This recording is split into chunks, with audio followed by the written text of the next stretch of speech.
Welcome to this explainer. Today, we're doing something a little bit different. We are going to meticulously deconstruct a single, seemingly trivial domestic disagreement.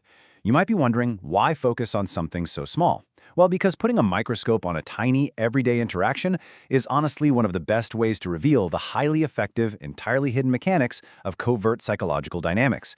We're going to break down exactly how a tiny exchange can actually be a masterclass in control. Okay, let's just jump right in and look at 8 specific words. You can do what you like, but I have a problem with it. Now, on the surface, this sounds completely reasonable, right? I mean, it sounds generous, even respectful. But here is the truly fascinating part. For anyone who has been on the receiving end of a chronic pattern like this, hearing those exact 8 words makes their stomach literally drop. And this perfectly illustrates the core deception going on here, because what looks like textbook healthy autonomy on paper, respecting someone's choices while just being honest about your own feelings, well, it operates completely differently in practice. In reality, it acts as a highly efficient mechanism for covert psychological control. The true unspoken meaning isn't actually permission at all, it's a warning. It essentially means, do it and find out. So to really understand how this machinery works, we're going to examine it in miniature through a totally trivial incident drawn directly from our source material. Imagine it's bedtime and your partner tells you that the clean t-shirt you're wearing to sleep is unhygienic. You know the shirt I'm talking about, right? It's probably your favorite, super soft, paper-thin band tee from 10 years ago. It's a totally normal, everyday item of clothing in your own house. You point out that it's comfortable, it's breathable, but they just keep pushing back on the hygiene aspect. Which brings us to our first major concept, the proxy argument. Instead of just bravely stating, you know what, I just don't like that shirt, which obviously requires vulnerability and is something you could easily just decline, the partner reaches for a proxy. They grab hold of an objective, universally accepted rule, like hygiene in this case, to do the heavy lifting for them. It magically turns a totally simple, subjective personal preference into a rigid moral standard that you are suddenly failing to meet. Now here is where it gets really wild. Look at the stark contrast between how you might logically respond to this versus what actually happens. You probably think you can solve this, right? You just tell them, hey, it's clean, it literally came out of the wash today. You deliver a factual defeat. In a normal, healthy exchange, the issue is resolved right there and everybody goes to sleep. But here, if you logically solve the problem by pointing out the facts, you actually make the evening much, much worse. This whole situation represents what our sources call the competence trap. See, you do exactly what you've been socialized to do.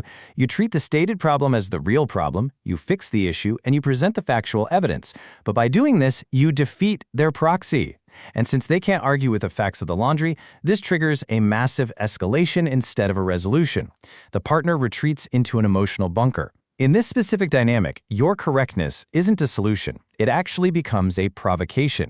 So, let's move into Section 1, relocating the argument and moving goalposts. Because you won the factual argument about the laundry, the response doesn't concede defeat at all. Instead, it just shifts the terrain entirely. The argument instantly moves from verifiable facts to internal states. When they drop those 8 words, I have a problem with it, well, you can't fact-check a feeling. And to make it worse, they include a deniability clause. You can do what you like. Notice how they haven't explicitly instructed you to take the shirt off? That means nothing is technically banned. Instead, your choice to wear it is suddenly heavily priced. There is a hidden emotional tariff attached to it. Fast forward to 11 p.m. This is where we see what is termed the anxiety transfer in full effect. Your partner has successfully expressed their displeasure, totally declined to explain it, and just gone comfortably to sleep. Meanwhile, you're left lying awake in the dark, staring at the ceiling. That uncomfortable feeling they had, yeah, they transferred it right over to you. You are now problem-solving at maximum capacity with absolutely zero available solutions. The machinery in your brain is just running in overdrive, cycling through this frantic internal monologue.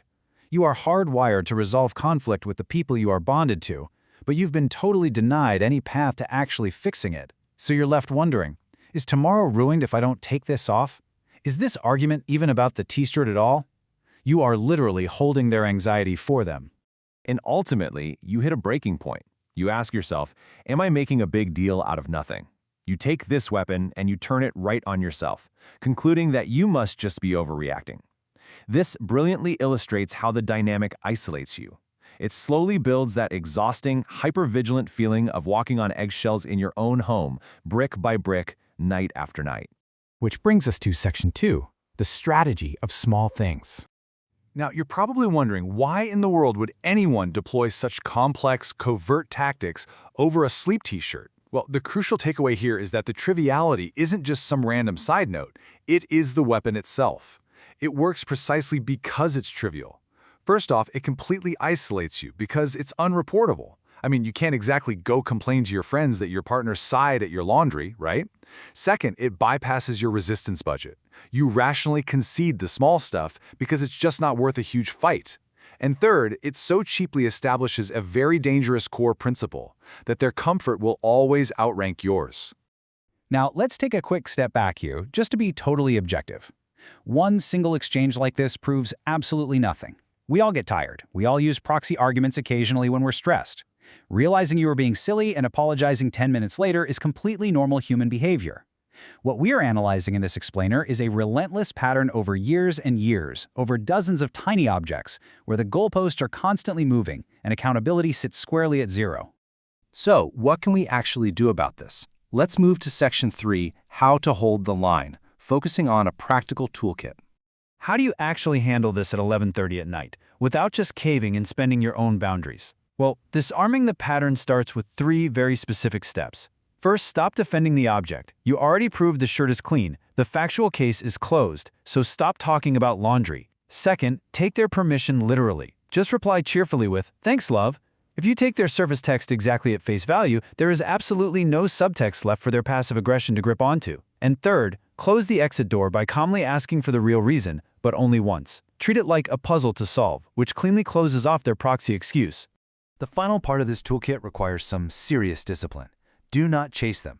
The silent treatment requires your visible, performed anxiety as fuel in order to work. You have to refuse to provide it. Read a book. Turn out the light. Finally, you have to manage your anxiety without spending your boundary.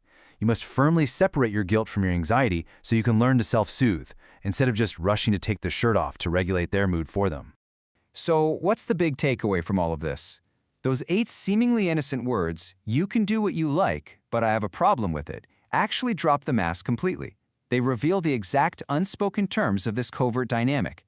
It means you are free, but that freedom will cost you. So the next time someone tries to hand you permission and a bill in the exact same breath, ask yourself, are you going to pay the emotional tariff, or are you going to recognize the game, protect your peace, and simply go to sleep? The choice is yours.